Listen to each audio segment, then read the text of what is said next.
70 WPM की speed से dictation start होगी 3 सेकंड बाद।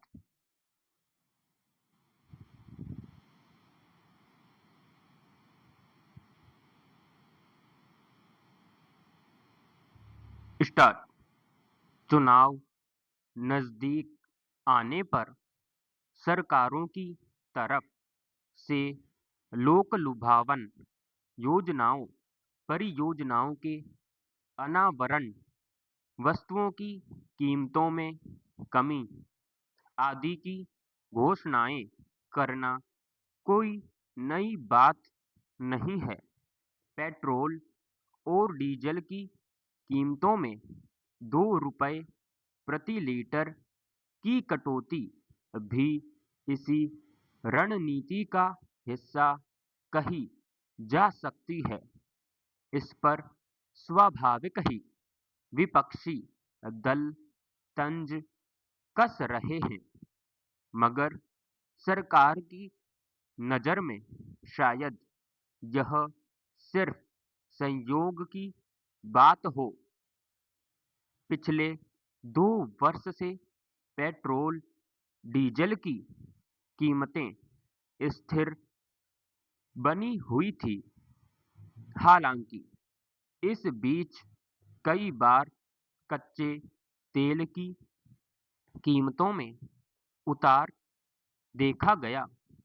उसके मद्देनजर मांग की जाती रही कि पेट्रोल डीजल की खुदरा कीमतें में कटौती की जानी चाहिए, मगर तब सरकार ने तर्क दिया था कि तेल के दाम में कटौती इसलिए नहीं की जाएगी ताकि इससे तेल कंपनियों को हुए घाटे की भरपाई हो सके।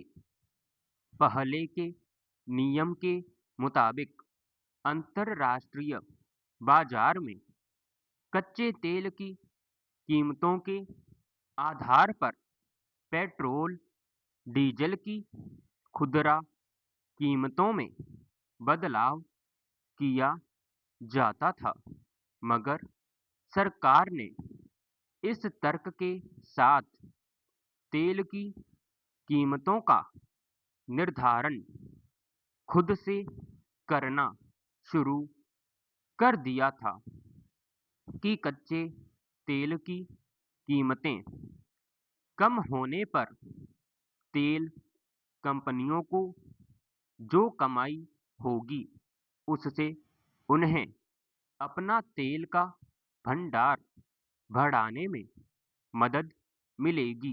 पैरा तेल की खुदरा कीमतों में बढ़ोतरी का असर महंगाई पर भी पड़ता है।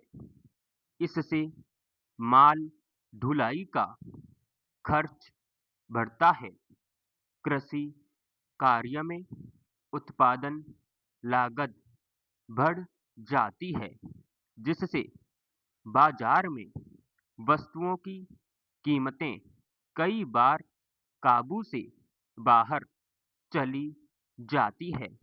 इसलिए महंगाई पर काबू पाने के लिए तेल की खुदरा कीमतें संतुलित करने के सुझाव दिए जाते हैं, मगर विचित्र है कि खुदरा महंगाई चिंताजनक स्तर पर पहुंच जाने के बावजूद सरकार ने तेल की कीमतों को कम करने पर विचार नहीं किया। सबसे अधिक आरोप तेल पर लगने वाले उत्पाद शुल्क को लेकर उठता रहा है। खुदरा तेल की कीमतें इसलिए ऊंचे स्तर तक पहुंच गई है कि इस पर राज्य और केंद्र सरकार ऊंची दर से उत्पाद शुल्क वसूलती है। केंद्र सरकार एक मुश्त प्रति लीटर उत्पाद शुल्क लेती है, जिसे कम करने की मांग अनेक मौकों पर उठाई जाती रही, मगर एकाध मौकों पर उसमें कटौती की गई तो वह भी चुनाव का मौका था। मसलन उत्तर प्रदेश विधानसभा चुनाव के वक्त केंद्र सरकार ने अपने उत्पाद शुल्क में कटौती की थी। जब केंद्रीय उत्पाद शुल्क में बढ़ोतरी की गई थी, तब भी यही तर्क दिया गया कि उस शुल्क का उपयोग तेल भंडारण बढ़ाने में किया जाएगा, ताकि आपात स्थिति में तेल की कीमतों पर काबू पाया जा सके। मगर वह भंडारण कितना हो पाया, इसका भी कोई आंकड़ा उपलब्ध नहीं है। समाप्त।